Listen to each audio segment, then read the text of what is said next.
Welcome to Entry Point Faith. Join us each week to discover fresh meaning in the world and find faith your way. Now, here is Pastor Nancy Lafferty. So today we are talking about the 7 wonders of the world. Not a very common topic. But you know, those man-made constructions that are really, really old, even older than we are. Those constructions have inspired people for generations. They have been amazing, epic, miraculous sights to behold. But I was thinking the other day that there is one man-made creation that isn't on the list of the 7 wonders of the world, but it is quite a thing. And in fact, most of us have one. Even with us right now, that device that's in our purses or in our pockets that is capable of accessing the entirety of information known to humans. That's a true wonder of the world. And what do we use it for? To take selfies, to look at pictures of cats, and to get into arguments with strangers.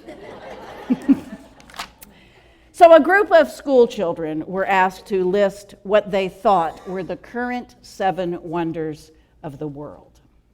And though there were some disagreements, the following received the most votes: Egypt's Great Pyramids, the Taj Mahal, Grand Canyon, Panama Canal, the Empire State Building, St. Peter's Basilica, and the Great Wall of China.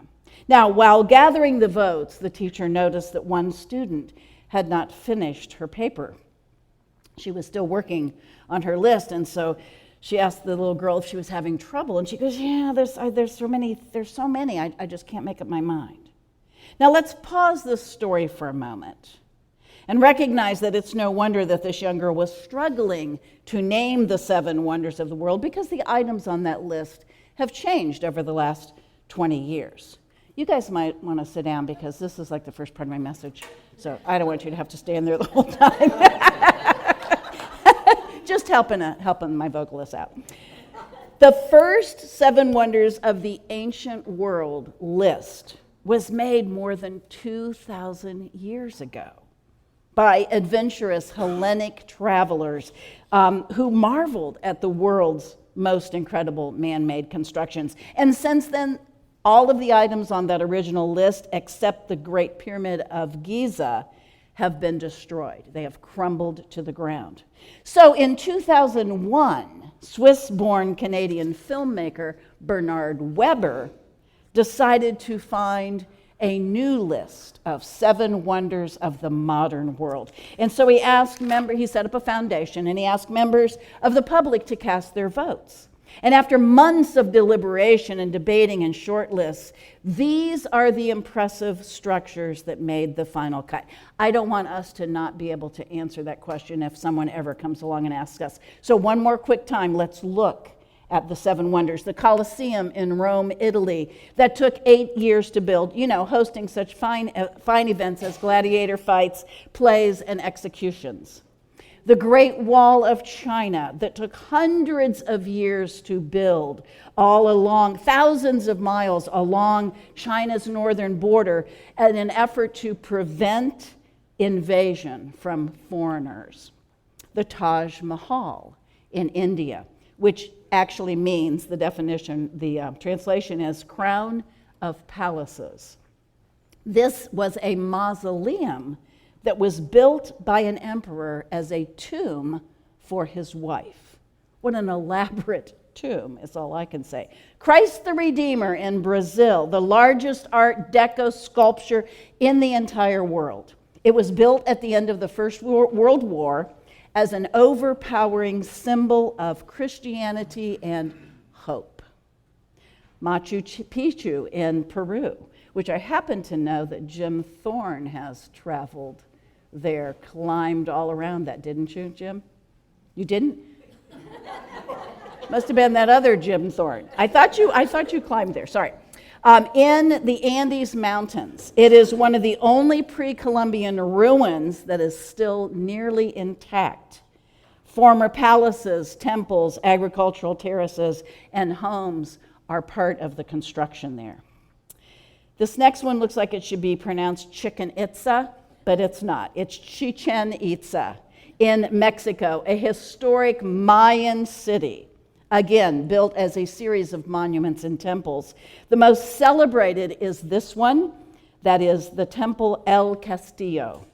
The cool thing about that temple is that it features 365 steps, one for each day of the year. And finally, Petra in Jordan, another ancient city with stunning architecture and complex waterways which were carved out of the surrounding rock face. Now, once you look at those structures, it's easy to understand why they were considered a wonder of the world. So let's go back to our story of the class who was making the list with the little girl who hadn't finished her list, and the teacher had asked if she was having trouble, and she had said, yes, I can't make up my mind because there are so many. The teacher then said, well, tell us what you have, and maybe we can help you. So the little girl hesitated and then stood up and cleared her throat, and she read, I think the 7 wonders of the world are to see, to hear, to touch, to taste, to feel, to love, to laugh. The room was so quiet you could hear a pin drop. Oh, to be able to see the world the way that little girl saw the world. What innocence, what appreciation for the simple, wondrous, amazing things in life. And why don't we? What is it that keeps us from understanding and articulating what that little girl was able to see and express? I think it's what happens to us as we age, as we mature, and as we get knocked around a little bit by life. I think we get jaded and we lose our innocence. I remember a time several years ago when Marcy went to Columbus, Ohio to visit her very first great-nephew when he was just 1 month old. When she got back home, I asked her what he was like, and she said, small, and his skin is so soft, and he is so innocent. The world hasn't scuffed him up yet. And just a few days ago, I was talking with Beth Freed about her grandson, Oscar.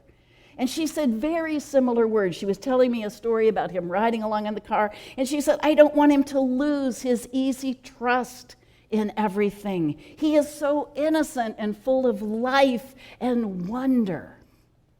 So I thought about those words for several days, and I thought about all the ways that we get scuffed up by the world and what impact that has on us, roughing us up. I thought about how unfairly we are received and treated by others at times. I thought about how our hearts become hardened once we have been badly hurt. And then I thought about how we become jaded and bitter and unable to have joy or love in our lives. Nobody wants that to happen to Spencer. Nobody wants that to happen to Oscar. Nobody wants that to happen to any of us. A really, really long time ago, ancient Greek playwright Sophocles wrote these words, many are the wonders of the world, and none so wonderful as man. When the world scuffs us up, we lose our innocence. We lose our wonder, our easy trust in everything, and we grow bitter and grumpy. Our appreciation and our gratitude fades away. We fail to dream big, to see the beauty in the physical world around us, and to feel the wonders of the world within us. We lose the ability to feel awe. You remember what it's like to feel awestruck. You're looking at something so spectacular. You're listening to something so stunning, or you're tasting something beyond belief, and you get goosebumps. Your jaw drops. You catch your breath. Often we feel awestruck. at the abilities of someone else, at the obstacles overcome, at the goals magnificently achieved. What in your life gives you awe? What is so thrilling, so magnificent, so epic that you would list it on your list, like that little girl, as your list of the wonders of the world? Would it be the face of your child, the touch of your spouse's hand, the smile from a stranger when you needed it most? Feeling awe actually has psychological benefits for us. When we look at the enormity of the Grand Canyon or the expanse of the ocean, we are not only awestruck, we are led to an interesting feeling, and that feeling is called self-diminishment. And although it sounds like a bad thing, it's a good thing. Self-diminishment is just what it is, what it sounds like. It's being made to feel small. Here's how it helps us. When we feel smaller in light of something else, we are pulled away from focusing on ourselves, and we can become more generous, more cooperative. Because, in short, feeling awe makes us humble. Throughout my life and talking to many, many people, my own informal study of human behavior leads me to this conclusion. When we stand in front of the ocean, or in front of the Grand Canyon, or the Taj Mahal, or the child performing for the first time, we are better able to connect to something much bigger than our small selves, which often means God or our higher power. And once we have done that, when we're back in touch with God, we're reminded that we've been placed in this life to not just serve ourselves, but to help others, to be kind, and to love freely. So it's been a convoluted journey this morning. I started out talking about the 7 wonders of the world, and I ended up talking about love. We have to be open to experiencing the big things in life that makes our jaw drop. The places, the people, the feelings, and those things cause us to be humbled. And humility causes us to notice other people and to connect with things much bigger than we are. And that connection reminds us that it all boils down to our ability to love and be loved. The Bible reminds us, "For this is the message that you have heard from the beginning, that we should love one another." We are all Spencer and Oscar. Our skin will never be that soft again, will it? And we are all indeed a little scuffed up by the world. But we all deserve to feel moved and inspired by epic and awe-filled moments. We all deserve the opportunity to give and receive kindness, helpfulness, and love. Amen.